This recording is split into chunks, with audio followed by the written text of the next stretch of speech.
It's the nation's favourite antiques experts. Yeah! Super cool. How about that? Behind the wheel of a classic car. And a goal to scar Britain for antiques. The aim? To make the biggest profit at auction. But it's no mean feat. There'll be worthy winners. Yes! And valiant losers. Blast it! Will it be the high road to glory or the slow road to disaster? This is the Antiques Road Trip.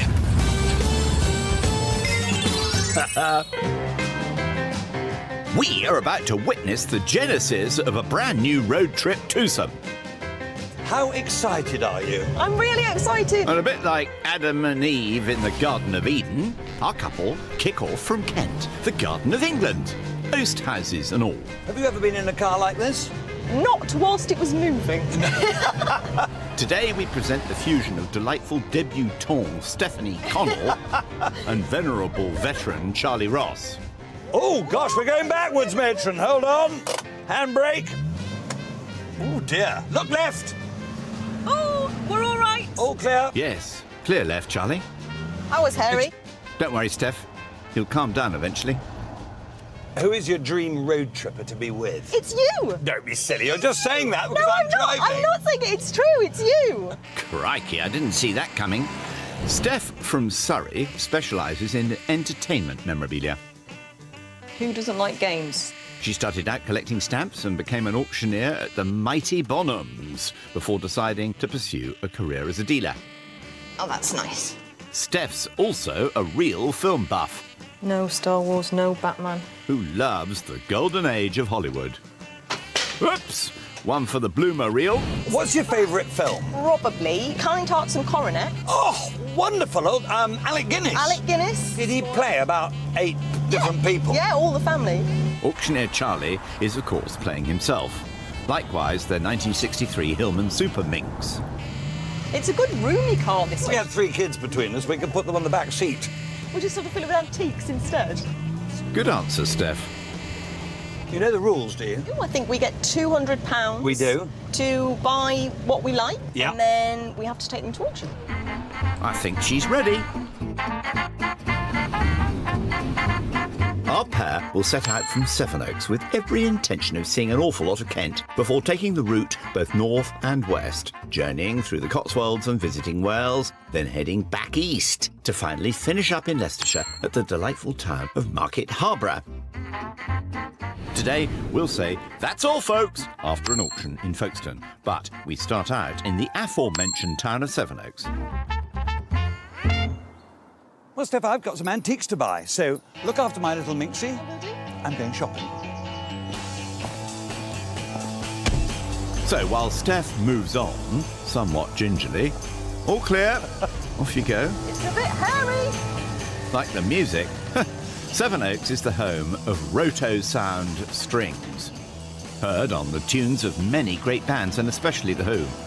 Groovy, or what? I mean, the music, not Charlie. Aha!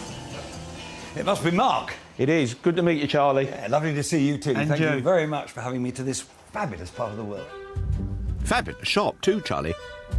Quite a bit of it beyond your budget, though, like that. This is a classic Art Deco cocktail shaker, made of Bakelite and silver plate. And the thing I like about the luxury ones are the recipes are on here. So you turn the top. Do you know what's in a Manhattan? Rye, Italian vermouth, Angostura bitters, maraschino and ice. That is a classic statement of the Art Deco period, and I love it.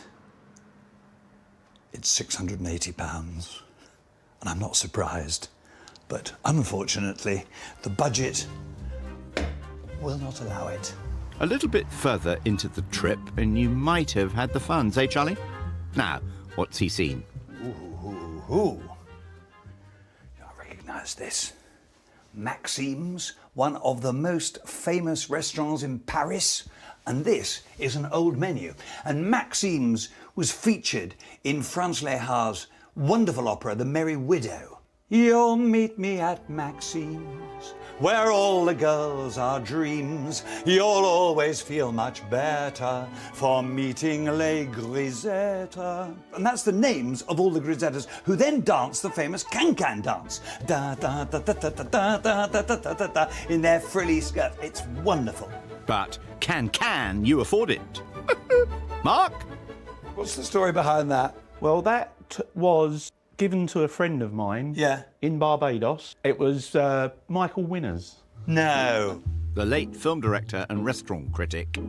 And they were neighbours. And they gave it to you? And well, no, they didn't give it to me. I did actually buy it. Which brings us nicely to... I'd quite like to buy it if it was ever so cheap. We're looking at 90 quid. Are you? If I said I'd love to pay 30 quid for it, does it What about any good? 40 quid? It wipes its face for me then. Does it?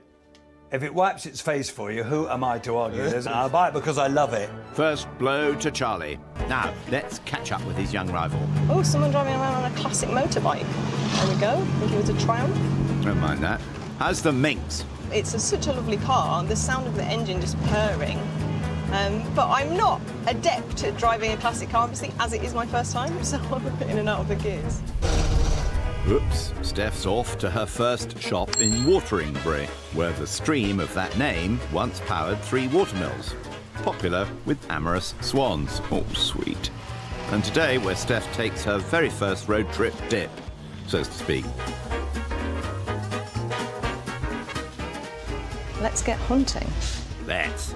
£200 to spend. But you know that. I really like this vase. I think it's probably Scandinavian, 1960s, and this kind of nice sort of citrine kind of colour. Very fashionable, really practical, and really nice. £16, which is a good price for it, but as it's quite modern, I'm not going to go for it. I like it.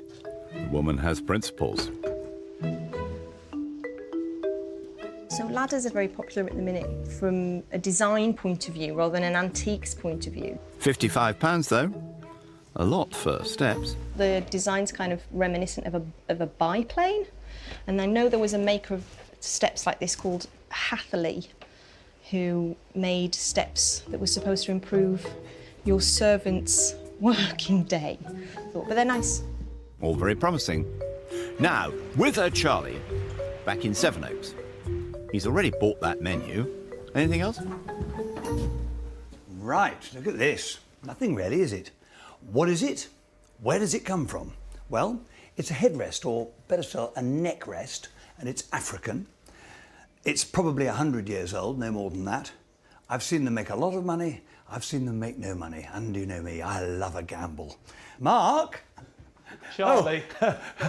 Hope you weren't listening. Now, it's a head or neck rest, isn't it? It's a neck rest, And yes. it's African. Can you tell me any more about that? It's an Ethiopian piece, mainly for women. Yeah.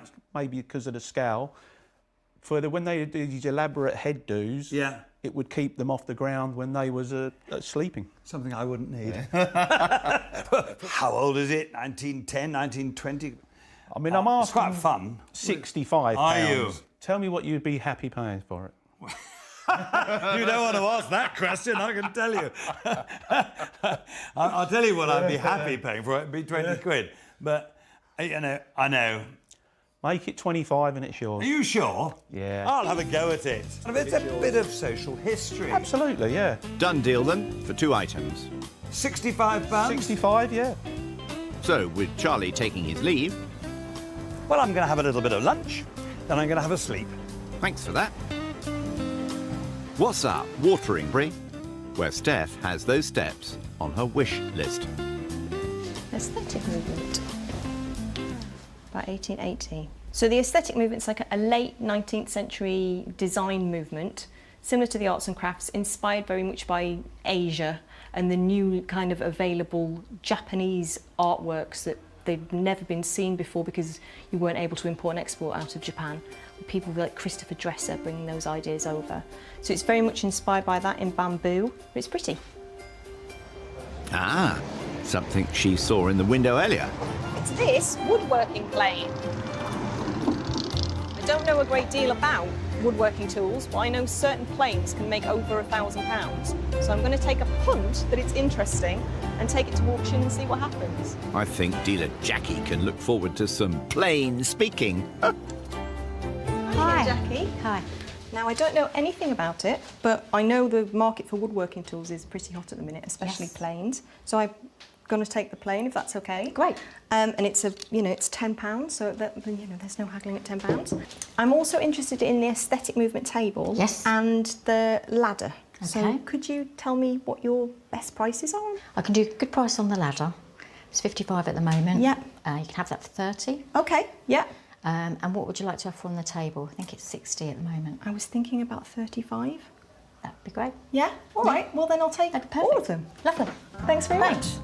So, 3 items for a grand total of... £75? Please, that's lovely. And Steph's made brisk work of that. So while she stows it all away, we'll catch up with Charlie down at the farm. Alexander! Alexander! I'm over here. Our auctioneer's taking the afternoon off from shopping to visit a plantation near the village of St Mary's Platt and crack that yummy Kent speciality, the cobnut. Very nice with port. In the company of nut grower Alexander Hunt. Ah! Charlie, very nice to meet you. Lovely to meet you too. It's splendid being here. How many acres do you have here? We've got about 8 acres here at Potash Farm, and these are all Kent cob planted in about 1900. So I'm surrounded by genuine antiques. You are. 120-odd years or thereabouts. Wonderful. And we're still picking commercially about 1.5 tons of nuts to the acre here, Right. all these years on from planting. It's pretty labour-intensive, isn't it? Well, we've got the same 3 families that have been with me nearly 30 years. Really?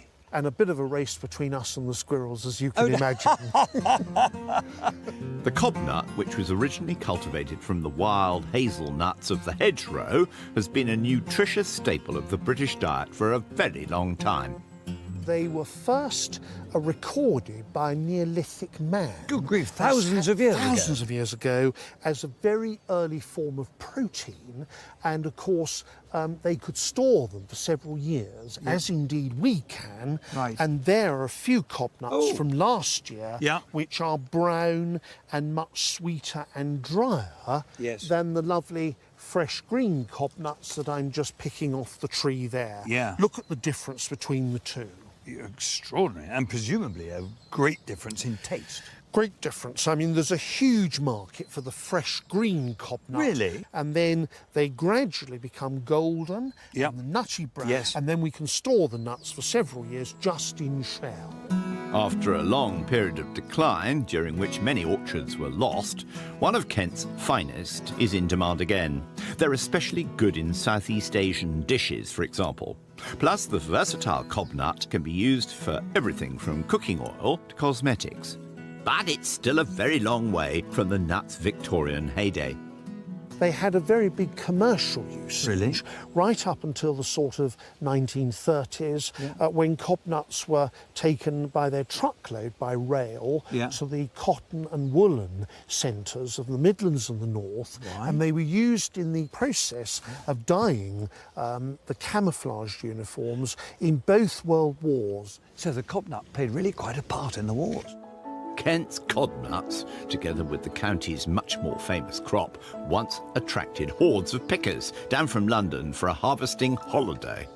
In this parish, cobnuts and hops were the 2 main horticultural crops grown. And there would have been hundreds, if not thousands, of people employed for the picking of those 2 crops in August, September and October. Right. Is it true they were called nutters? Very much so. And you're being a nutter yourself this afternoon. Alexander, I've been a nutter for some time. They're the finest nut in the world. You know, I'm beginning to agree with you. Well, Alexander, I've always been a salted peanut man myself, but I have to say, I am now a nutter. Cheers. As if that was ever in doubt. Now, what about Steph and the minx? Hang on. Lord seems to have her firmly in hand, whilst taking our route towards Goudhurst, on the edge of the beautiful Kent Weald. There she blows. landed on her pink pumps, do we think? With £125 left to spend. I'm in love with this dresser. So, really good antiques like this, it's what the current market is looking for. It's very early Georgian, but it has the original paint. It's got that distressed look. It's not overly large. It's practical, but it's a proper antique. It's out of my price range, unfortunately, £950, but it's worth every penny, in my opinion. Mine too. What about that? Very good value for money. For £55, it's a 1930s walnut standard lamp. People would often pay way more than that for a standard lamp. You've got something that's got lovely patina. It's been PAT tested, so that means it's been electrical tested for safety, which means legally it's ready to go, so you can basically buy it, take it home and use it. PAT stands for Portable Appliance Testing. Not quite found what she wants though, has she? Useful items, they're 3 leather-covered jewellery case boxes, early to mid 20th century. But if you look inside, the quality is really nice. So this one lined with watered silk, these ones lined with silk and velvet. I'm not interested in this one as much because it hasn't got the individual compartments and it's a little bit large, but these two I am interested in. William, is it possible to speak to you about them? Oh, hello. So this one is priced at 75 and this one is priced at 38. What would be your best prices for them? Together at £90. What would be the best price for this one individually? £30. I think I would like to take the one for £30. Thank you. Great. Thank you. Thanks very much. And with that little purchase, the heavy lifting's done for a while. Have you had a lovely first ever day on the road Yeah, trip? it's been absolutely brilliant. Yeah. I'm in love with Kent. Should we stay here? Let's stay. We won't go any further. But we've got a map and everything. Anyway, night night. Next day, the wet weather doesn't seem to have dampened the mood in the minx. Actually, it does remind me of a film. And of course, you being a film buff, what am I thinking of? The Umbrellas of Cherbourg? Hell or High Water? You're thinking of Singing in the Rain. I am! I'm singing in the rain. Here we go. Just singing in the rain. The sun's in my heart. I'm ready for love. That's my favourite line. Yep. He said, driving into the ditch. Yesterday, Charlie bought an Ethiopian headrest and a menu, which once belonged to a famous film director. I bet Michael Winner ate at Maxim's a few times. I bet, yeah. Leaving him with £135 to spend today. While Steph picked up a plane, a jewellery box, a stepladder and a bamboo table. It's pretty. So she has just under 100 still available, should she see fit to spend it. Could you make the windscreen wipers go, please? That's my girl. Later, they'll be back in Kent for an auction in Folkestone. But our first stop today is in East Sussex, at Rye. The ancient Sank port on the edge of Romney Marsh, popular with both smugglers and artists. Where Charlie, having already dropped Steph off, has an appointment on the quay. What a glorious day for antique hunting. Yes, it's turned out nice, hasn't it? Greetings, is it Norman? It is indeed. Oh, lovely to Nice see to you. see you. He's still got £135 to spend, remember? He's fun, I like him. Yeah, he's quite sweet. He's got his original pads on him, hasn't Yeah. he? Mark you, he's a post-war bear. Got a little bit of a Bit of hump. a shape, yeah. But Got a bit of shape to him. Do you know what I like about this? The eyes. Do you? Yes. They're drawing pins, aren't they? Drat. Sure. I only did it yesterday. I think that's beautifully done. Of course, I'm of the age that remembers Sooty on television. Busy, Wizzy, let's get busy. £35. But I think the price is a bit fictitious. I know, it's very underpriced. I made a mistake there. I saw you coming. I think he may be smitten with Ted. One for the collectors, not the kids, though. It's very vintage. It's very vintage. I want something that's genuinely an antique. Victorian will do, but Georgian would be better. What about maritime? Rye's pretty salty and the sale room's very close to the seaside. Another boat, a pond yacht. I'm not sure on a stand whether it's actually sailable. Sailable. Get it? They need to be about twice as long and not have a hole in the hull. That's a bit of an advantage.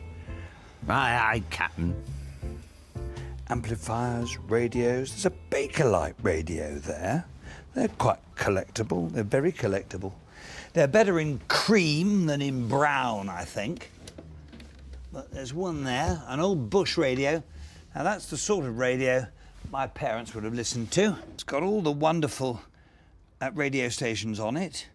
There we go. BBC Light programme. It's got Reykjavik on there, which is jolly handy, and Moscow. So you could just imagine turning that on and listening to Alvar Liddell reading the news. Here is the BBC home programme. Ask your dad.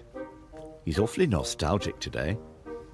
The front is lovely and in good condition. It's a shame most of the innards are missing. I'm afraid that is a no-go. Oh, well, there's always you-know-who.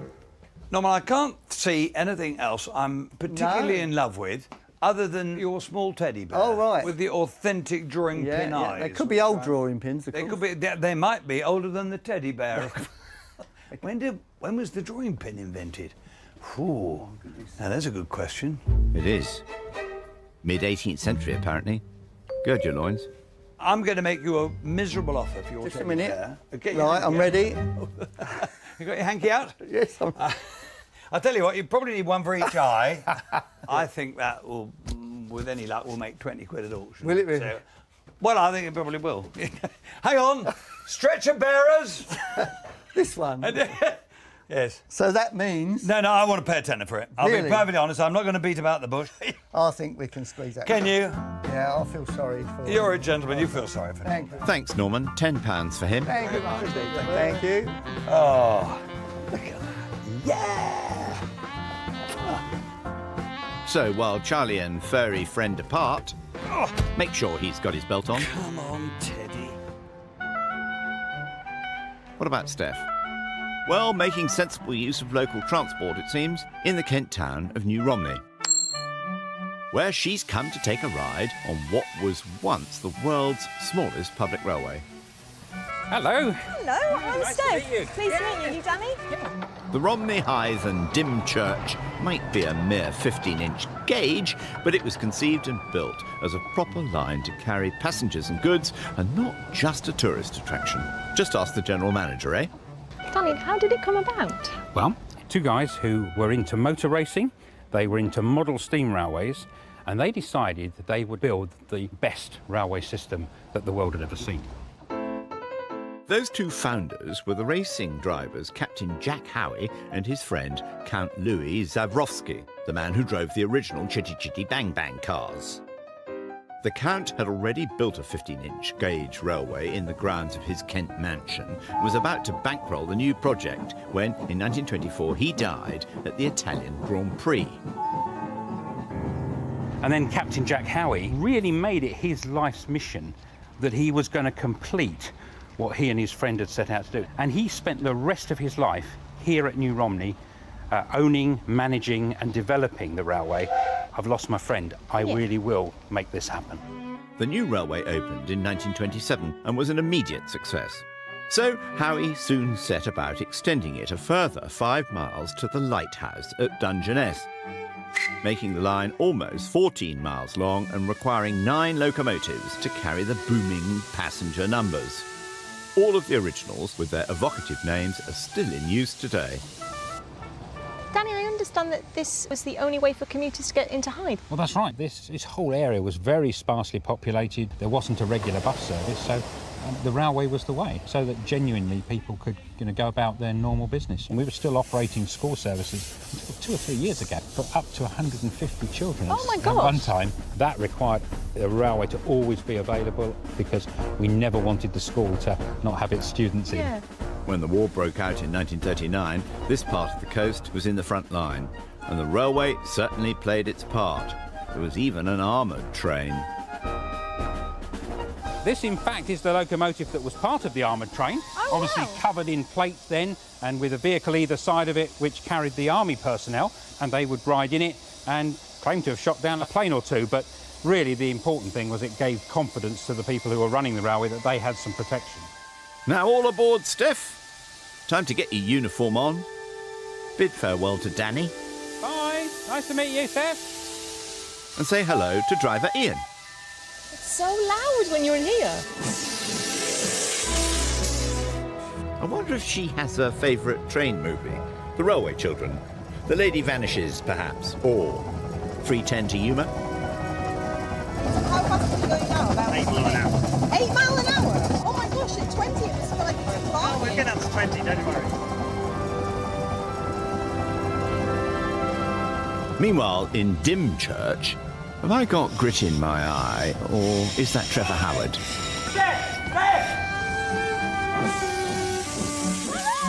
Oh, Lordy, it's only been a few hours. Trains can have that effect, even little ones. I've been driving a train. Oh, very, very exciting. It was the most exciting thing ever. Ever? Oh, what more exciting than my flowers?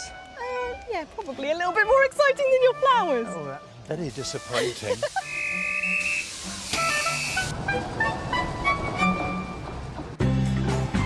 So, with our duo reunited, let's get back to the shops.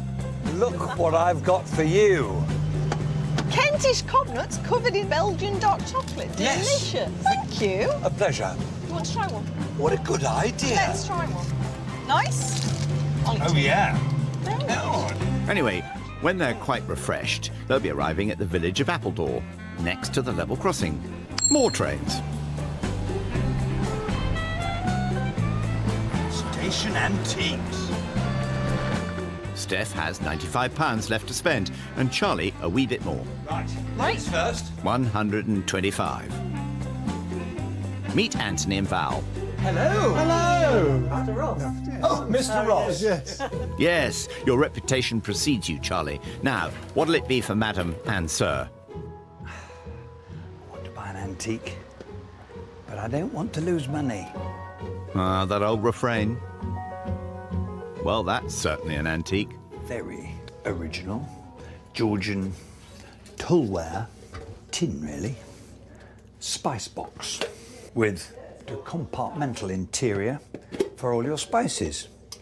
So you can put your mace and your other spices in here, and you probably put your cinnamon sticks in the middle here, and it's seen age, it's 200 years old. But it's not a Rolls-Royce one. The Rolls-Royce ones have lids to the compartment with the names of the spices on them. The price is £38. Look at that. It's got a maker's name. Now, this, of course, is going to mean absolutely nothing to me. H.L. & Co. number 41. Well, they're obviously the finest spice box makers in the world. Hamilton, Laidlaw & Co. of Glasgow. Unlikely. What's Steph up to? I've spotted an absolutely fabulous pair of candlesticks. They are £950, but they are gorgeous. They're what is called Adam Revival. So they're in the style or inspired by the architect and designer Robert Adam, famous for his work on many English and British stately homes. They're very, very pretty, but these ones were made in 1910. Some pieces designed by Robert Adam can make a fortune. So he worked with Thomas Chippendale on some seriously important pieces of furniture. Robert Adam and Thomas Chippendale sofas can make over £1 million each. But unfortunately, out of my price range. I'll put them back. With a heavy heart. Not that tricky sharing a shop, is it? Some people make such a fuss of it. This is more like it. Bit of militaria here. Oh, if only I had Paul Laidlaw in my pocket. He would be able to tell me all about this. I can tell you it's a swagger stick for use on the parade ground by the Sergeant Major. And we can tell what regiment it is if we look at the end. The Honourable Artillery Company. There is their motif, which is a grenade. Actually, a pomegranate. The French call them grenades. Isn't that splendid? It's sadly not silver, it's silver plate, but it's the original top to the cane, and I think the original ferrule, the bottom here, also in silver plate. And they're very collectible. for militaria dealers. You can just imagine the Sergeant Major on the parade ground, tucked under his arm. Come on, you horrible lot, you horrible lot. Lift right, lift right, lift right, lift right, lift right. 18, jump, right. Let's go and see Val. Lift right, lift right, lift right, lift right, lift right. Charlie! Attention. It's very scary. Look what I found. Oh, beautiful. But no price. 48. Ah. Have you got an owner that might be in? Yeah. Could I phone him? You can, darling. A Mr. Ross on the line for you, Tony. Tony, how are you? Charlie, well, you're not too bad at the moment. You're probably going to be a lot worse when you're speaking to me. I love your swagger stick. I mean, I shouldn't be saying that, but it is. It's fabulous. The reason I'm speaking to you, I think it's priced up at over 40. Can you do anything on it for me? Like, reduce the price? Yeah. This is sounding promising. You'll sell it to me for what you paid for it. £25. I think that's so reasonable, I'm going to do better than that. I'm going to say, as you're such an honourable, honest chap like the Honourable Artillery Company, I will give you 28 for it. How's that? Thank you very much indeed. Very convivial. While I'm here, in the room at the back there is a Georgian tollware spice box. 7 compartments inside. Not in great condition, but then neither will I be when I'm 200 years old. No, darling. It's got £38 on it. 28. It's 10 off. It's quite generous. That's very sweet of you. Maybe. £56 I owe you. Is that right? Yes, please. I shall pay you then, madam. Really? Over to Steph. Buy the shiny stuff. There's lots of interesting silver in this cabinet, but what's caught my eye is this set of silver teaspoons. Regency they are, because they're from 1813 they were created. Designed by a gentleman called William Welsh, or that's the hallmark on the back. They're Exeter silver, so you see a lot of silver from Birmingham or London or Chester, but you don't necessarily see a lot of what we call provincial silver, in this case from Exeter. So I think they're interesting, they're usable, they're quite a nice, smart design. So people collect them because they collect the makers or they collect unusual places, but also you could buy them as a usable item, a good antique and a relatively solid investment really. So hopefully, I took them to auction, they're bang on budget at £95, they'd be successful. Anthony, is it possible to talk to you about these spoons? Yes, of course, I'll come along over. Thank you. So it's this set of spoons here, and I'd like to know what the best price on them is. OK, knowing this dealer, I would think he would do those for £80. That would be his very best. OK, so I'll take them, I think they're lovely. Super, Thanks thank you very much indeed. I'll get them wrapped up for you. So, with the cash paid 70, 80. and spoons counted, Allow me, madam. Thank you very much, sir. Oh, watch out, Bertie. You still got Bertie? I think she means that Teddy. Already acquired a name. Oh. Off to the auction. He looks excited, doesn't he? Off we go. Don't forget the shut-eye. Now, doesn't that just look glorious? Proper British seaside. With sun. After setting out from Sevenoaks and staying mostly within the Garden of England, they finished up at Folkestone and Kent auction galleries with internet bidding and everything. You excited? Yeah, are you excited? I'm extremely excited, but I expect you're going to win. Oh, I'm sure you're going to win. Charlie parted with £131 for his 5 auction lots. What do you reckon, Steph? Charlie paid £40 for this, which I think is a bargain, and I wish I'd seen it. It's great. You've got film history, you've got Michael Winner's restaurant reviews. It's perfect. I would love to have bought this, but unfortunately I didn't see it. So good luck to Charlie. I think it'll probably make £60 to £80. Steph spent a bit more, £185, also for 5 lots. Well, Steph, £30. I think that's about right for these steps. They're quite well made. I think they're probably late 19th century. They're in amazing condition. I think they're for picking apples. After all, we're in Kent. Apple trees don't grow very high. And of course, if you walked up here, you could pick your apples. Steady, Charlie. Now, what does saleroom manager David Lancefield make of their lots? The teddy bear, yes. He's got a sad look about him. He doesn't even squeak. It says 6 silver teaspoons, good condition. Exeter, Nice rare mark. Now, Maxim's Menu, that's the one I like the best. Edward VII used to go there, Bridget Bardot, Cary Grant. Looks like there may be a film star in this auction. Oh, it's only them. Steph's debut. Beginning with her little box, under the hammer of auctioneer Melissa Turner. Come on. This is your first lot. Shall I hold your hand? Start off with this one then at just £10 here. Looking for No, it doesn't matter where you start, darling. It's where you finish. Any bids at £12 online, 15, 18, 20 with me, 22. 25, I'm looking for any bids at 25. Come on, £25, any winning bids at 25, 28. Looking for 30, £30, any winning bids at 30, 30, anywhere 30, 32. 32. 32, any winning bids at £32, £32, any Just not bad, not bad. 32. Lovely, thank you, 35. 38 now, 40. No bids at 40, I'll sell at £38. Well done. Smidgy bit profit, thank you. Well done. Yes, we've had worse starts than that, Steph, believe me. That is a little bit of profit. Take the commission off that. Yeah, be all right. Charlie's swagger stick is next. Attention! £10, thank you, 12, 15, 18, 20, 22, 25. Nope. 25 online, 28, 30. Come on, this is too cheap. 32, 35. That's better. You're in profit. Yeah, but it needs to be more than 38, this. 40. No bids at 40, 40, 42, 45, 48. Matron, we're taking off. 55. We're taking off. 60, 65, 65, anywhere else? I love it. Oh, this auctioneer. One happy chappy, 65, anywhere else? No, 65. Double your money. All done then at 60. I thank you. Yes, splendid start, Sergeant Major. I thank you on behalf of the Honourable Artillery Company.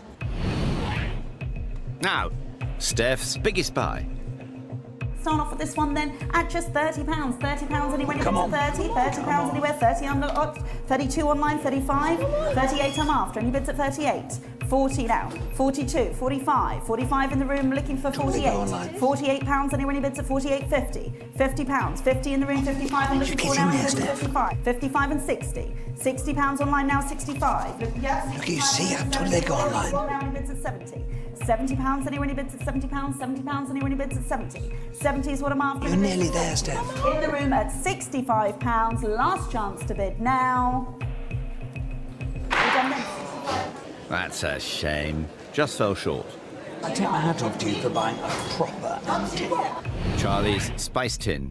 Hot or not? Start off with this one then at just £10. £10 only, any bids at 10. £10 anywhere, any bids at 10. 10 online, 12 in the room, 15 I'm after. £15 online, 18 in the room. Come on, spice. Spice it up. 20 online, 22, 25 now, any bids at 25. Nearly. Spice up your life. 30. Too late to spice up my life. 38.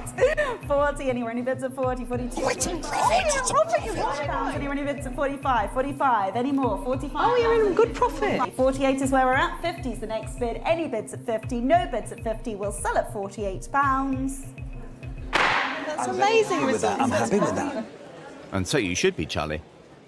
I think that was worried tremendous. about that lot, yeah. That was my worried lot. Yeah. Yours worried of Bucknell.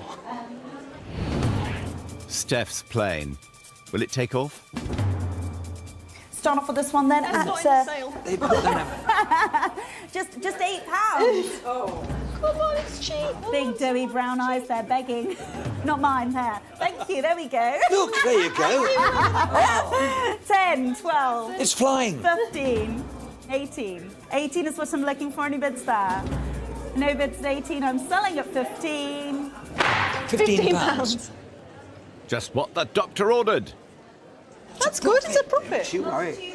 Never turn your nose up at a profit. I won't. Your Ethiopian headrest is next, Charlie. Start off with this one then at £22. 22. Oh, she's 22 bid. Oh, come on. £25. Any bids at 25? I'm losing money. No bids at 25. I'll sell at 22. Oh, someone's not happy with me. No. No I'm bids at 25. thrilled to bits with you, my dear. His first disappointment. Oh, that was a shame. Come on, pickers of Kent. These are good for apples, hops or cobnuts. 15, anyone any bids at 15? 15 people. What do you think? Everybody Apples? needs a step, come on. Right in the bath. Thank you. 18 now. 18 pounds. Any bids at 18? 18, 20. Looking for 22. 25. 28. I'm after now. Any bids at 28? 28. Oh, come on a little bit more. 28 pounds. 28. 30. 32 now. 32. They're great for books. 32. 32. 35. 35 in the room. 38. I'm after. Any bids at 38? Any bids at 38? Currently in the room. 38. 40 now. 40. Any bids at 40? 38 online then, looking for 40 elsewhere. Oh, yeah. It's all right. It's profit, it's profit, it's profit. Yes, tiny steps. That's how it starts. Life. I'm happy. Bertie's turn. Just look at that piercing stare. Start off with this one then at 15, 20, 20 pounds. 22, 25, 28, 30, 32, 35, 38, 40, He's 42, on a run. 50, 45. 45 pounds, anyone who bids at 45. 45 pounds, anyone who bids at 45 pounds. 45 pounds, anyone who bids at 45. 45, we've got 40 in the room. 42 in the room, 45, 48. 48 in the room, looking for 50. This is nearly a £50 teddy bear. 50 pounds, anyone who bids at 50. Has he got a name? Charlie. Bertie as was. 50 pounds elsewhere. Any bids at 50. Oh, well done, that's amazing. I know. I am rather, aren't I? What's my name, though? It's a bargain bear. Steph's last lot. A slightly tatty old bamboo. Start off with this one then at just £8. £8. Oh, £8, that's far too cheap. £8 only, and it needs a little bit of care. A little bit of TLC, this one. Don't we all, dear? Thank you, there we go. Someone's come to your rescue. £8. 10 anywhere else. Thank you, kind people. 10, 12. Oh. 15. It's flying. Oh, it's 18. 20. No, 20 anywhere else. Any bids at 20. It's the damage, Steph, it's the damage. All done then at £18 too. Just needs a bit of TLC, like us all. Now, finally, we have Charlie's much-fancied menu parisienne. Let's start off this at £50. £50 if you may. Any bids at 50? 50 is what we're looking for. Any bids at £50? 50, £50. Anyone any bids at 50? Not 50 is what we're looking for. Up to 45. 45. 45. Anyone any bids at 45 in the room? Looking for 50. 55. 60. 65. 70. 70 anywhere else? Any bids at £70? £70. Anyone any bids at 70? 70 is what I'm looking for. Any bids at 70? Not bad. No, it's good. I'm after any bids at 70. 70. No bids at 70. I will sell at 65. Last chance to bid now. Even if you take commission off that. It's a good profit. Well done, all you. right. Well done, you. He's got the winner's glow about him, hasn't he? Well, that's it, Steph. How was your experience? It was great. All the better for sharing it with you. Oh. Maths time. Thank you very much. Steph started out with £200 and after auction costs made a bit of a loss. So she now has £157.68. Whilst Charlie, who began with the same sum, came away with a tidy profit, also after costs. So he's sitting pretty on £268.26. Time for a quick tour of the harbour, you two. Is this an antiques boat trip now then? I think that's a new format. Yeah, I think so too. Steph's definitely arrived, I think. Next on the Antiques road trip... Do you know what these colours signify? Some kind of sweets? Steph is stumped. And Charlie is pumped. Lordy.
quarter-finals time. Over the past 8 weeks, we've seen over 30 contenders battling it out for a place here tonight. So at stake is a place for the semi-finals. Backstage, things are a lot more serious, and our contenders are very nervous. So let's meet our quarter-finalists tonight. They are Joe Neath and Erika Rogerson.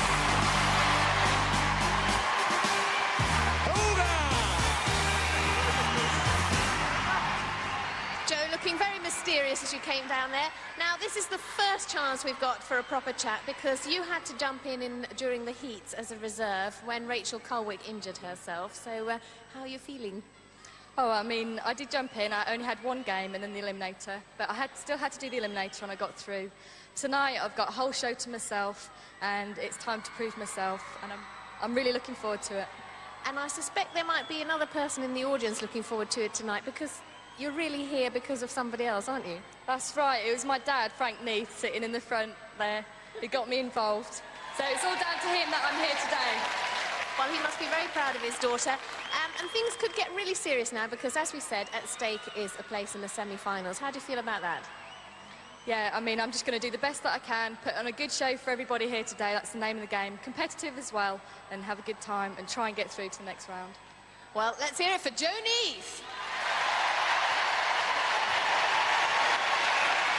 Okay, Erika, so what have you been doing since our last show? Can you believe you're here? I can't really believe I'm here, and I've been doing loads of training. I've been doing running up and down reservoir bankings, and I've been down at the gym doing a bit of judo with these 6-foot fellas in preparation for the Powerball, because I wasn't very good at that last time, so I'm hoping that's going to help a little bit. What's it like? Now, of course, since the last show, everybody knows you. What's it been like? You're famous. It's been hard work at work, because I teach in a school, and I don't think the kids take me very seriously anymore. Are they all here? Who have you got with you today? It's Haslingden High School in Rosendale, and they're all over there. How many of them have you got here? Not quite as many as last time, because they're on holiday this time. It's been difficult getting the crowd together, but there's about 500 of them, I think.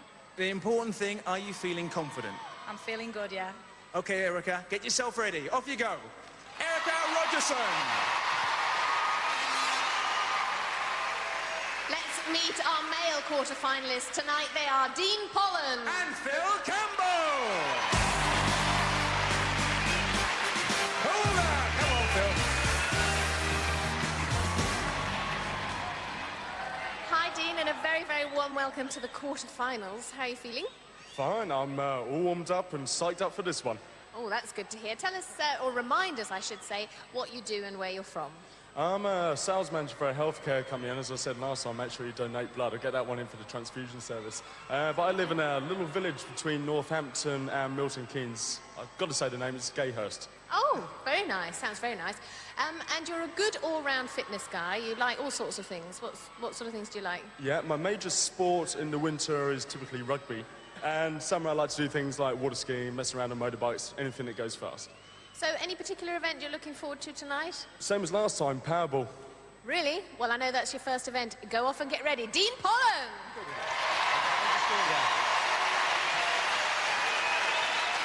Well, Phil, on the last show, you weren't really confident. How do you feel this time? Well, the thing is, John, I like being the underdog, you know? I mean, last time it was like, oh, he's a good boy against you, you know, and all this. But I like that. I like a bit of pressure. But this time, it's even Stevens, and to be honest, any one of the 8 quarterfinalists could win this. We're all good, we're all fit, we're all strong. We just need that element of luck on the night. It could be anyone's. Well, tell us, Phil. We've all seen you backstage. You're very serious. People look nervous. What about all the secrets you learned from last time? Are you interchanging with everybody? Are you talking to the rest of the contenders, or are you keeping it all hush-hush? No. I mean, although we are all good sportsmen and women, we know we are just that. So we do sort of exchange ideas and talk a lot, yeah. Are you all very nervous backstage?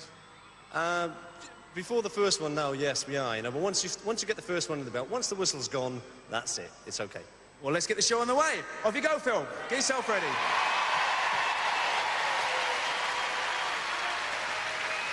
So tonight we'll kick off our first quarter-final with Powerball. Erika has chosen the blue balls and Joe the red. And guarding those baskets is the deadly Nightshade, Zodiac, and Scorpio!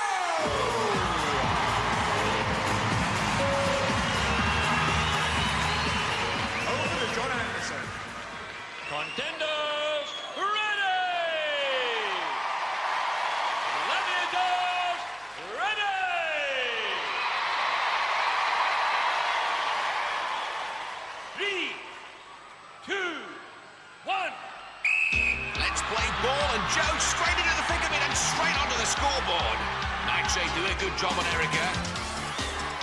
And continues doing a good job on Joe. Scorpio dances Erika out of the scoring. Joe tries to lob it. Scorpio bats it away. Erika figuring out which way to go. Nightshade knows. And that's down. That one should have been in from Joe. Both girls down the same end, which means they're against 3 Glads, but it doesn't stop Joe. 3 points for his second basket. Joe's hand in Zodiac's face, misses the basket though. Powerhouse tackle by Scorpio, doesn't stop Erika scoring though. Joe gets a freebie, 2 points. Gladiator's getting a little lost out there. Zodiac getting her head down, she's got to look where she's going. Stop Joe scoring though, and that's the important thing. Joe's still trying to throw it in, and so does Erika. There's the whistle. All in all, the Glads doing a good job there.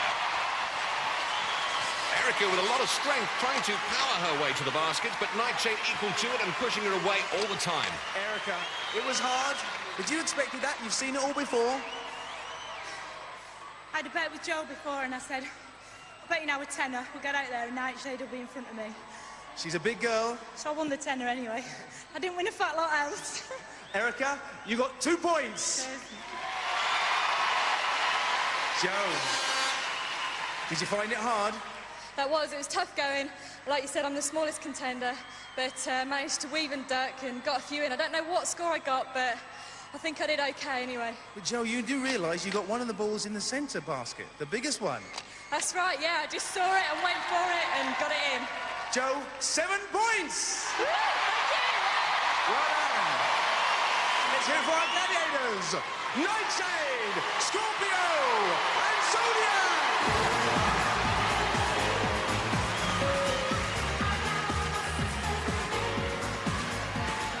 After one event, Joe's on 7 points and Erika's on 2 as we move on to the men's Powerball. Phil will be using the blue balls and Dean the red. And guarding those baskets will be Trojan, Saracen, and the awesome Shadow!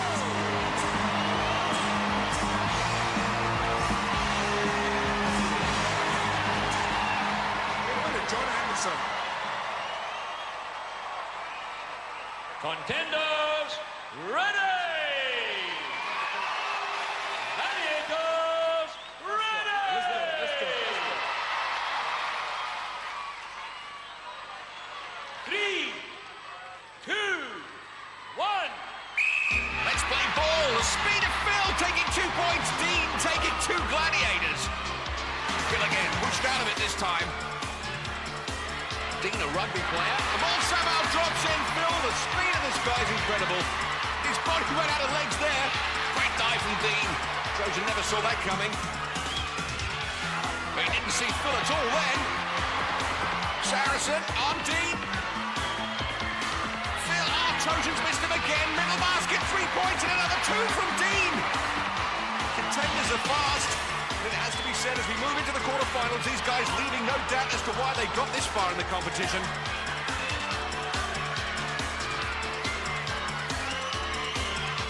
Phil just missed it there. The guys getting a little tired now, but they've done their job and done it well. And we're running out of time here. A good hard game, good scoring, but a couple of things in there that I didn't like. As we look back on the replay, we'll see Dean putting his hand in Saracen's face. And later on, of course, Saracen retaliates with his shoulder. Not needed on this show, thank you. Tough one, guys. Dean, how do you feel?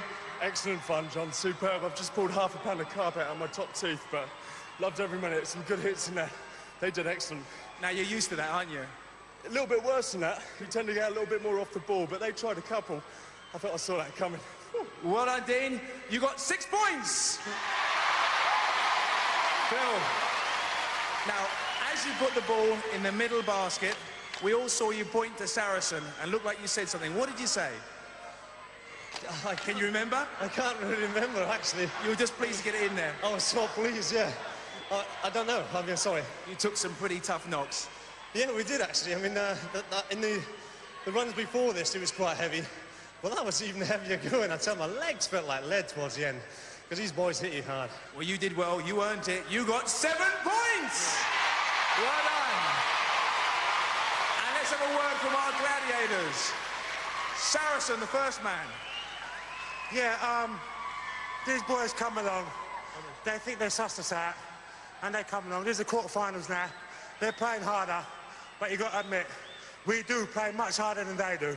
We are the gladiators, and this is the ultimate challenge. Nice. Trojan! Happy days, mate, happy days.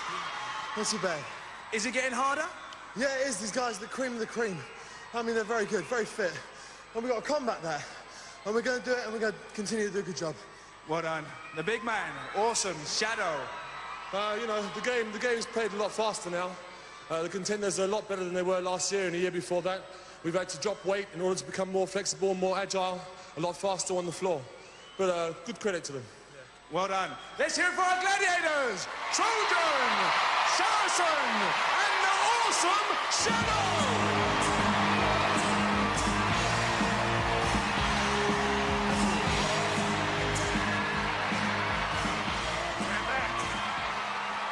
After one event, Dean's on 6, Phil's on 7. So event number 2 is a pyramid, and standing at the foot of the 32-foot pyramid, it's Joe and Erika. But trying to stop them from getting to the top is Jet and Lightning. Over to John Anderson. Contenders, ready! Gladiators, ready! 3, 2, 1. First to the top, 10 points, seconds 5, but only if they get past the gladiators. Oh, a lightning zap for Erika, and she's earthed. And a jet roll for Joe. Erika, oh, she dismisses lightning. Proving lightning doesn't strike twice. Straight to the top of that 32-foot pyramid. Erika strikes once for 10 points. Now it's all about Jet and Joe. If Joe can get past Jet, she's on for 5. Takes a lot of stamina to keep going on this pyramid. Every time you hit the bottom, you need more strength to get up.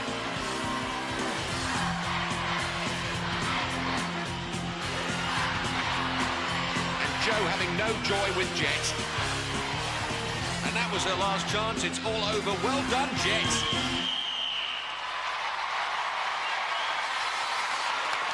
In the replay, we can see Jet extremely athletic in this event. Speed, style, and stamina. Oh, a double fly pass from Jet and Lightning. But the real star of this event was Erika. Throws Lightning down and speeds to the top. Remember, each step is the height of 4 house steps. Beats Lightning and beats that detonator. Scores after 2 events. Joe remains on 7. Erika moves to 12. Moving on to the men's event, Phil and Dean are ready. And Phil told us about his mum's anxiety on an earlier show. Well, after the show, when I got over to see my parents, my mother was sort of, what was Wolf doing to you before the wall? Because he came up and said, you know, it was a nose-to-nose confrontation, saying I had no chance and he was going to rip me off the wall type of thing. So my mother was a bit concerned that he would do that. But as it was, he didn't. You know, I got up there way before him. And fair play to Wolf, by the way. When I did get up there, he said after, you know, well done, it was well climbed. So I was pleased with that. So now we move into the men's event with Phil and Dean. And tonight they face, dare I say it, Cobra and the Wolfman. Over to John Anderson. Contenders, ready! Gladiators, ready! 3, 2, 1. Well, the Wolf is on Phil again. Let's hope his mum won't have any further causes for worry. Oh, good dive from Wolf. Cobra and Dean tangling. Phil and Wolf start to rock and roll. And Dean nearly there. Cobra catches him. And a titanic struggle going on. But no one going very far. throwing Phil down. Oh, the cheek of the man. Dean and Cobra knocked the Eye-Solent wolf off the pyramid. And the only way for Phil is up. Who stops till he gets to the top? Fireworks. And it's 10 points for Phil. Oh, and Wolf offers his own congratulations. Bit of a bumpy ride, but I suppose he had to come down anyway. Phil not too pleased about that. And in case you've forgotten, on the other side of the pyramid, things against Cobra, but not getting very far. That's it, we're out of time. And Dad's not pleased about that. Well, I suppose you have Cobra perhaps to thank for your 10 points. Absolutely. I couldn't believe it. I saw Wolf sitting on the step giving it the old... Well, then I saw him getting knocked off. I couldn't believe it. But my legs were so tired, I thought, am I going to make it to the top or what? But he really done well before that. It was good. Yes, but then, of course, bad sportsmanship, and he pushed you off the top, didn't he? Well, he's always the same, and he's always the same. He's a bit of a girl's blouse, quite frankly. So you're pleased with your 10 points. Dean, you put up a great struggle, and I have to say, Cobra's old snake hips is he's pretty apt at this. Oh, yeah, he let me get on the same level, and then sort of just took me down, held me up there. Bit unfortunate, when I landed, I got wrapped up in the coving, which meant I was slow getting up. But all respect to Cobra, did a great job, held me out. Let's hear it for Dean and for Phil.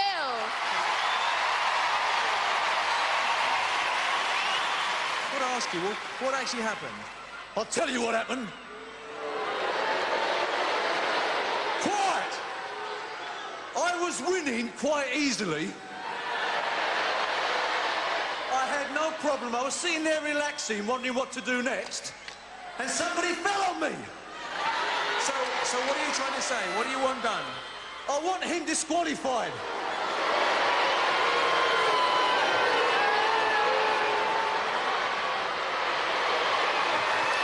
He won fair and square, and you will behave in the appropriate manner. Now, be on your way. He fell on me. You must learn how to play the role. Be a sport. Okay? No way. Sport. Why do you keep picking on me every show? And I hope that John Anderson will keep picking on him until he learns to play by the rules. Dean remains on 6, Phil moves to 17. Oh, that was out of order. Well, with a very angry Wolfman on our hands, I think we better take a short break. Join us for more action here on the Gladiators.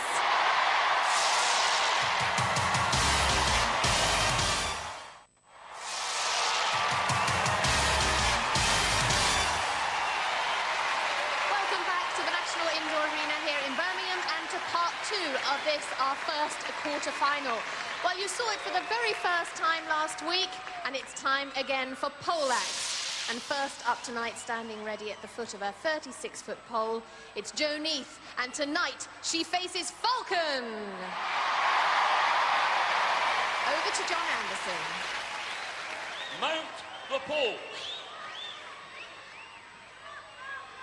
Rotate the poles.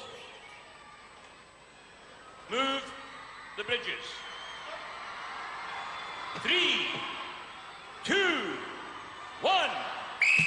Will Falcon fly up there? No, she won't. She lost her footing straight away. Got to be a victory for Jo. On the top, Jo Neath and Falcon underneath.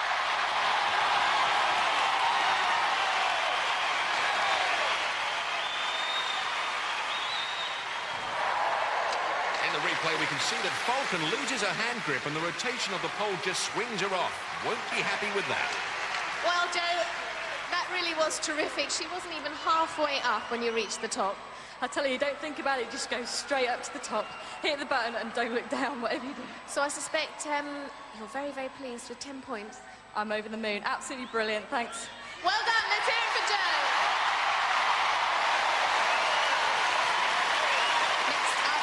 Falcon, it's Erika. Over to John Anderson. Mount the poles.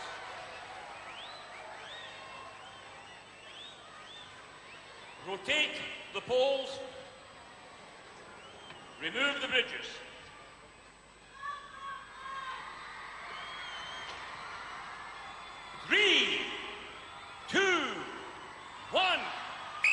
Will Falcon make up for that last climb? Still tentative. Erika looking the faster, clearly in the lead. Falcon struggling to find those hand grips. And now she'll never find them. And Falcon takes flight again. A bird of prey without a prayer. No. That's the incredible thing about this event. Win or lose, you've got to fall 36 feet from the pole. With 10 points under your belt, it's easier. No wonder she's doing somersaults.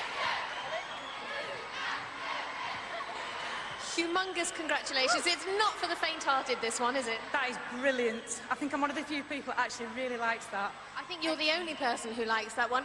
A little cry there as you came flying down 36 feet. Was that pleasure or pain? Triumph. Triumph. Let's hear it for Erika, 10 points. So, with both girls picking up maximum points there, Joe's on 17, Erika's on 22. It's over to the guys now. Dean's first, and he told us his thoughts about poleaxe. Poleaxe at this stage is an unknown. I don't have a problem with heights. I think that seems to be the major concern about it. There's a big airbag, and like I say, it can all be over in 10 seconds. It could be easy points. Who knows who? I don't know who I'm going to be against. Let's see. I can tell him exactly who he's against. Hunter. Now it's time for the men's event. First up is Dean, and tonight he faces Hunter. Over to John Anderson. Mount the poles. Rotate the poles. Remove the bridges. 3, 2, 1. These are big boys to climb this pole. The speed of Hunter is phenomenal for the weight he's carrying. 17.5 stone, but he's straight to the top, and Dean is straight to the bottom.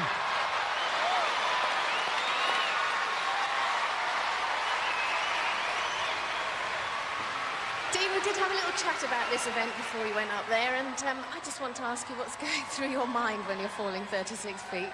Not a lot. It happens a little bit too quick, doesn't it? A little bit high. I need a parachute for that one, but good fun. You enjoyed it? Absolutely. Let's hear it for Dean. Well, no parachutes in this event. It's more of a kamikaze mission against Hunter. Next up against Hunter, it's Phil. Over to John Anderson. Mount the poles.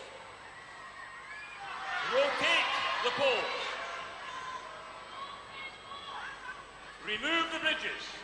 3, 2, 1.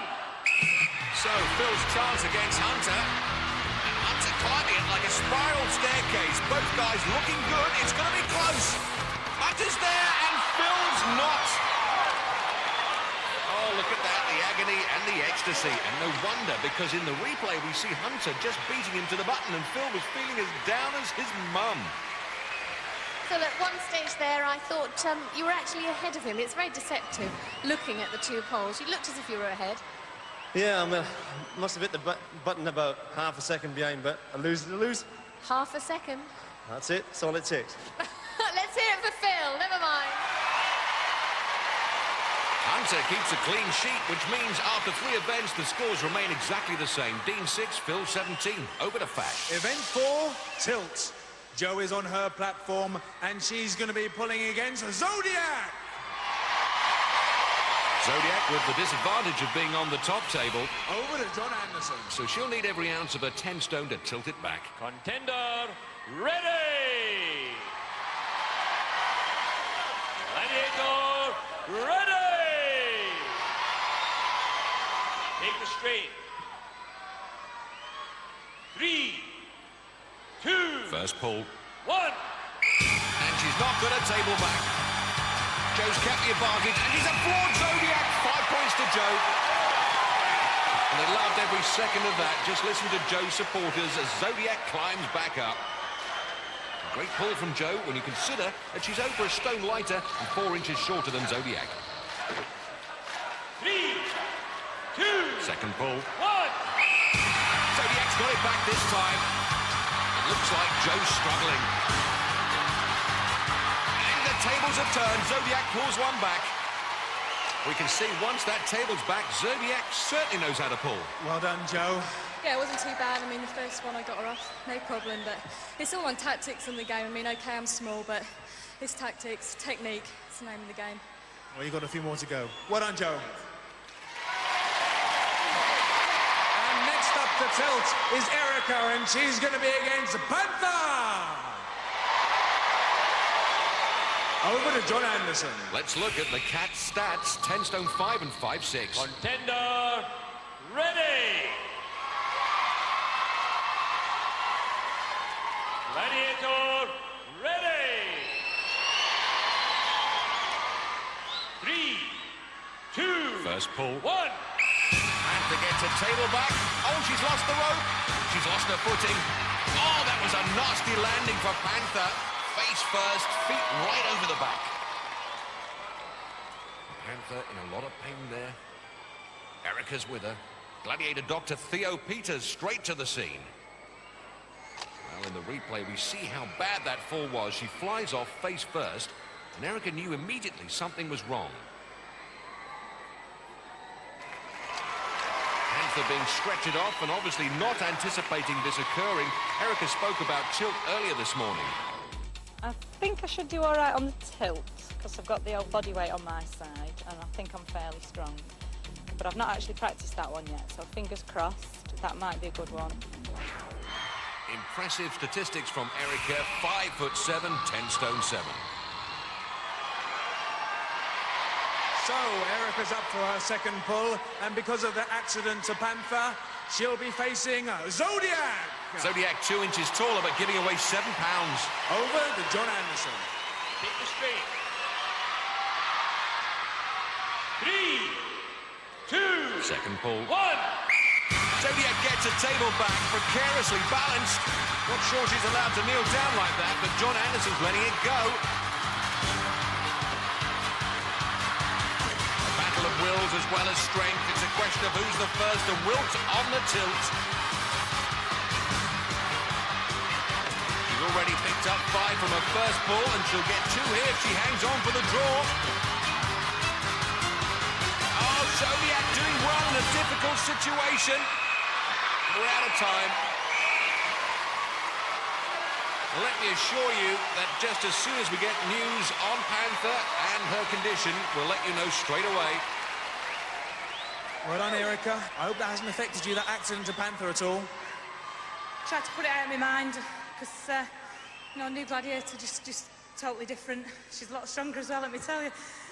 Well, you did very well on the first one. Very strong. Yeah. I was grunting and groaning like crazy up there. Could you hear me? Well, you got 5 very valuable points on the first one. Yeah, cheers. And the second one, hard-earned draw, well-earned draw. Thank you. So you got 7 points, Erika. Well done. Zodiac. She is very, very tough and very strong. I wasn't looking forward to going up there with her, but it was a good match. Looked like you just were going to grit your teeth and just hold on for a draw. I was actually. I got cramp in my calves. That's all I was thinking about at the time. Now, once that platform tilts, you're finished. You're finished. That's right. Yeah, it's all about getting that tilt back. It's the name of the game. Well, well done. You held her off. Let's hear it for Zodiac. Let's hear it to Panther as well. And of course, Panther!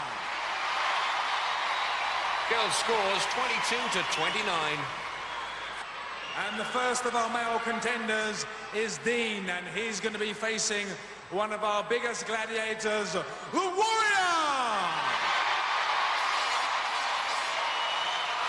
Over to John Anderson.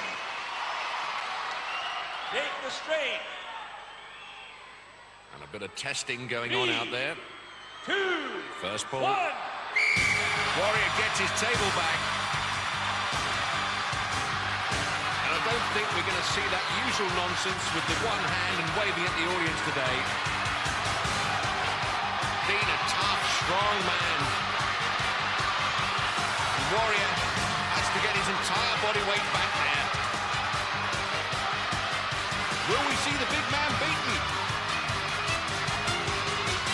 Taking all his strength for the draw. It's 2 points. Warrior having to do a bit of work today, and no wonder, looking at Dean's stats. This man is 14 stone 7 and 6'1", and the advantage of the lower tilt table. 3, 2, second pull. 1. Warrior's sheer body weight gets the table back again, but this is going to feel like trying to uproot a tree with his bare hands. Warrior's still got time to look around and smile. They're putting their tongues out at each other. And this is the first time the big man has had real competition in this event. It's head down, grit your teeth and hang on for the draw. That was the scenario. 4 well-earned points for Dean there.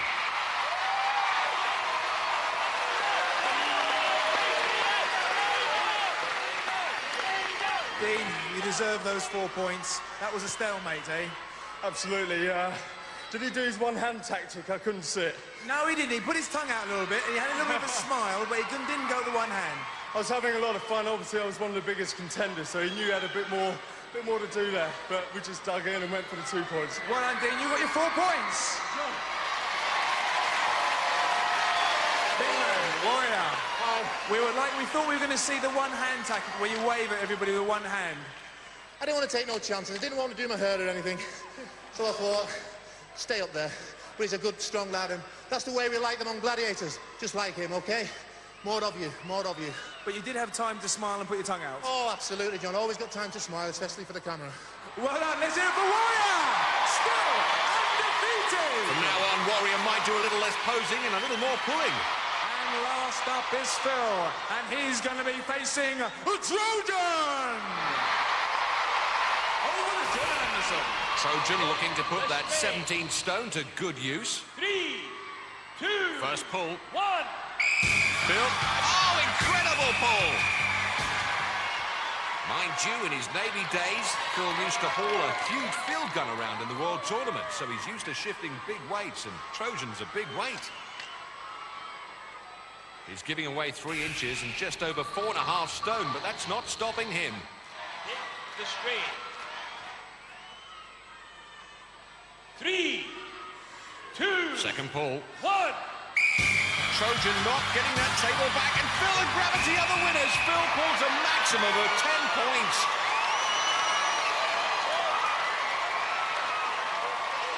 That means Dean's on 10, Phil stretches to 27. Our next event, Duel. First up in Duel, it's Jo, and has she got her work cut out as she faces Nightshade? Over to John Anderson. Contender, ready! Gladiator, ready! On guard! 3, 2, 1! Jo giving away height and weight, and receiving a lot of blows. Oh, these are good headshots from Nightshade. Being blocked out of it now. Jo not really getting any blows back. And taking too many. Oh, she's living right on the edge. And she's off!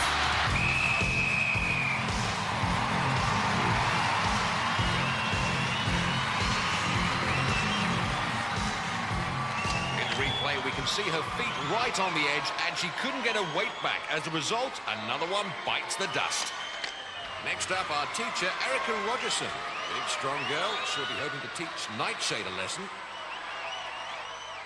Nightshade, 11 stone and 6 foot. Erika giving away half a stone and 5 inches. 3, 2, 1. School's out. Oh! These are incredible blows from Nightshade. Oh! You can feel it in here. You must have been taking some private lessons from Shadow. Somehow Erika managing to stay on and battle her way through. Not even looking at Nightshade. She's determined to stay on that platform at all costs. Oh, she's going to have a headache in the morning. Oh, the only relief, knowing she's picked up 5 points.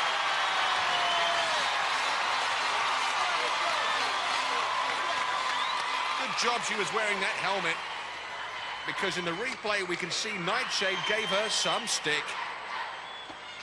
Is it going to come off? Oh, yeah. Hello, welcome to the real world.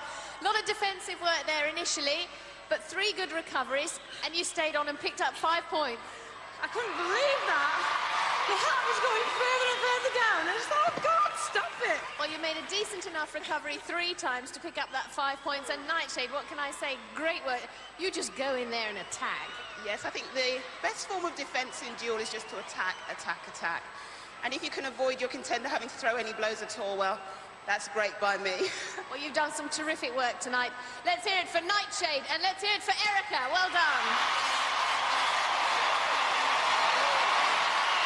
After 5 events, Joe's on 22 and Erika's on 34. So now we move into the men's event with Dean, and I wish him the very best of luck, because tonight he faces Shadow. Over to John Anderson. The incredible stats of Shadow, but we know he's been defeated, which will give all the other contenders who face him a little more confidence. It's hammer time. Oh, boy. He's getting to work extremely confidently. Oh, dare I say, a little too much. This boy is giving as good as he's getting. And Shadow knows he's got... Oh, he's overbalanced and eats bats. Oh, boy.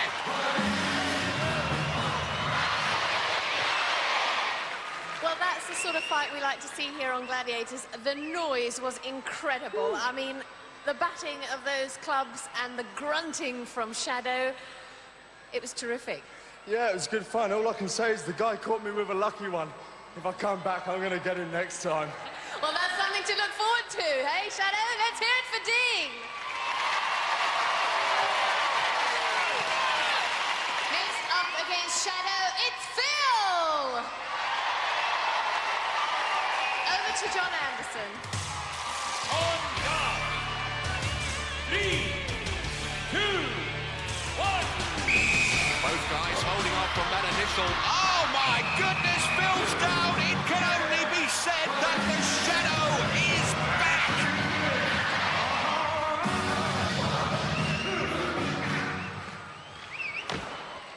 Oh, Chuck, you didn't give me a chance to count to 2. That was bordering on the pathetic. It wasn't really pathetic, actually, I must admit, yeah. It was a good hit, though. I mean, 10 out of 10, that was a good hit. Yes, I mean, I'd rather have you up there than me, quite frankly. I'd rather have you up there than me, actually. Thank you, Philip. That's enough from you. And Shadow, well, what can I say? You're the man. I'm just here to do my job. I want to give the thanks on behalf of myself and the rest of the Gladiators. We love you all. All the people here and all the people at home. We love you all. There's a lot of love going around. Let's hear it for Phil and for Shadow. News just in, and I'm pleased to say there's no serious injury to Panther. Back to the competition, the boys' scores remain the same. Well, there's just a smell of semi-finals in the air. Just one obstacle stands in the way, the Eliminator. Join us after the break here on Gladiators.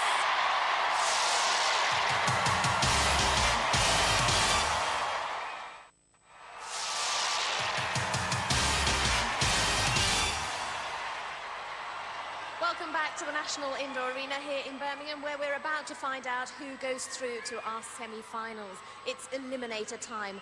Now, in the women's event, Erika is ahead with 12 points, each point being worth half a second. Will give her a 6-second head start. So Erika has the head start over Jo, who came in as a standby on the last show. Here's what she had to say. As I came in at standby, I only had one game, and I just did the Eliminator, so people don't really know what I've got and what I've got to give. So this time I've got a full show to myself, and I've got to prove it this time that I can do it. Erika, you will go on my first whistle. Jo, you will go on my second whistle. 3, 2, 1. 6 seconds ought to get her to the rope climb, but she's a little slow over the high and low hurdles. And here comes Jo.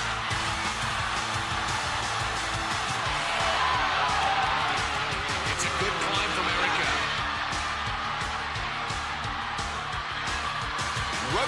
slow for Joe. Over the beams onto the nets.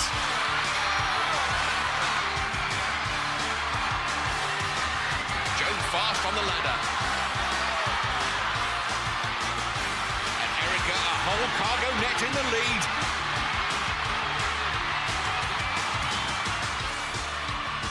Zips down the zip line. And launches herself off and flies to the balance beam.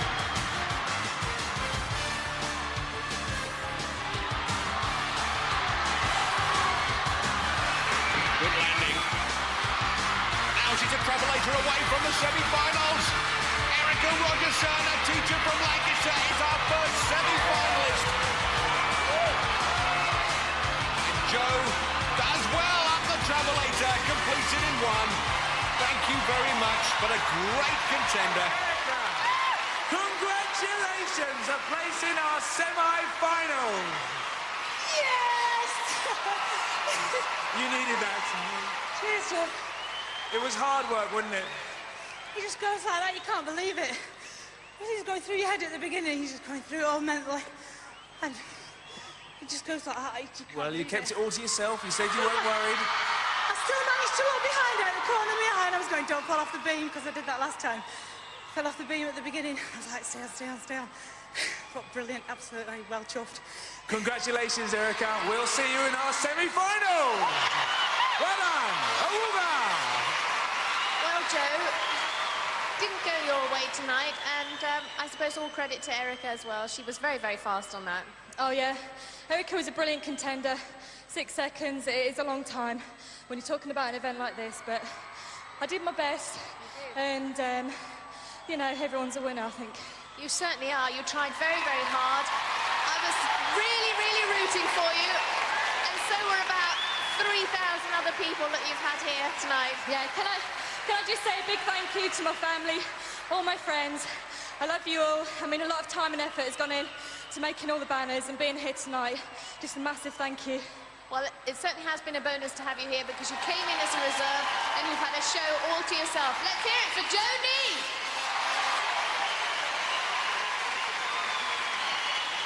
So before we go into the men's eliminator, let's take a time out. To relax, I like to just curl up either with a book or just watch TV. Relax. I don't really get a lot of time to relax in these last 18 months or so because I've been busy answering fan mail, and there always seems to be something to do throughout the day. So I would say that when I get the chance, I play golf to relax, apart from when I'm throwing my clubs into the nearest pond and over the nearest sandhill. To relax, I like listening to slow music, soft music, or watching videos. To be honest, I'll try and get out of London, try and get out of Smog City. Crash out at my parents' place, again, just watch movies.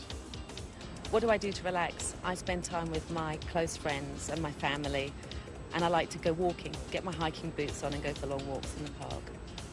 To relax, I go out and eat, or I go and see a movie, or I just get a video and crash out at home. To relax, I like to sometimes go and watch a good film or go to a good restaurant with good food, with good company. So now we move into the men's eliminator, and Phil's ahead with 17 points. That will give him an 8.5-second head start. It's quite a long time, 8.5 seconds, but I understand you're feeling very emotional just at this time. I am actually. I mean, I'm getting some weird feelings going through my body because it's never over till the fat lady sings, and 8.5 seconds may seem a long time now, but beyond this. I'm not singing tonight, Phil, thanks for that. And Dean, how are you feeling? I'm probably not as nervous as Phil because I definitely like to be behind. I'm not sure I want to be behind 8 seconds, but watch out, Phil. I will be coming like the proverbial steamroller. Well, that's nice to hear. Take this opportunity to wish you the very best of luck and to make you feel a little bit more relaxed. There's about 14 million people watching. There's a place in the semi-finals at stake, and if you win that, you could go through to the final and win a lot of money. But you just relax and enjoy it. Okay. See you later. Erika putting the pressure on them there. And both guys have had great support tonight. Now they know what they've got to do. Phil, you will go on my first whistle. Dean, you will go on my second whistle. 3, 2, 1. They know this course, having successfully completed it in their heats. Dean's off, 8 seconds, a lot to make up.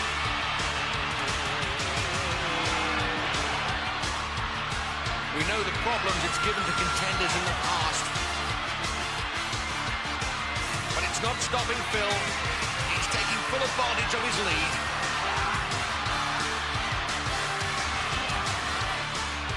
And if anything, extending it. And Phil, 90 feet to the crash mats on the zip line.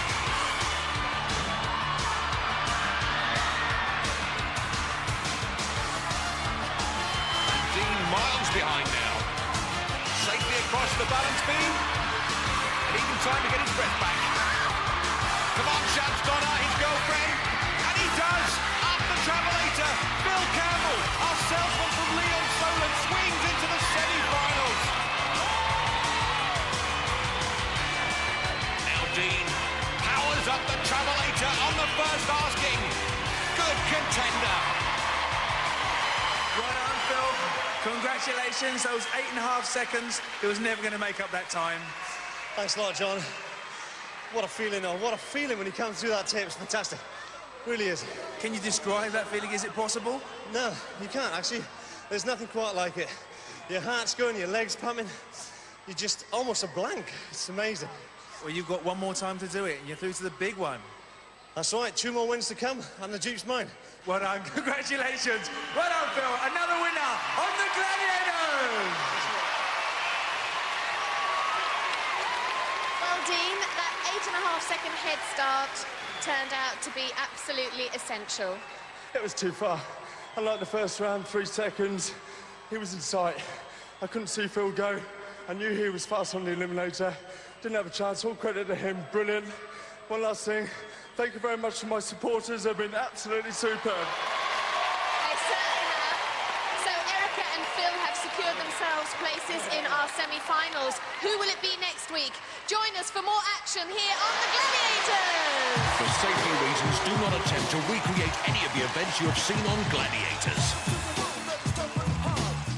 Will it be the wall or swing shot that brings our contenders crashing back down to earth? More new Gladiators next on Challenge, whilst over on Pick, border security, Australia's front line.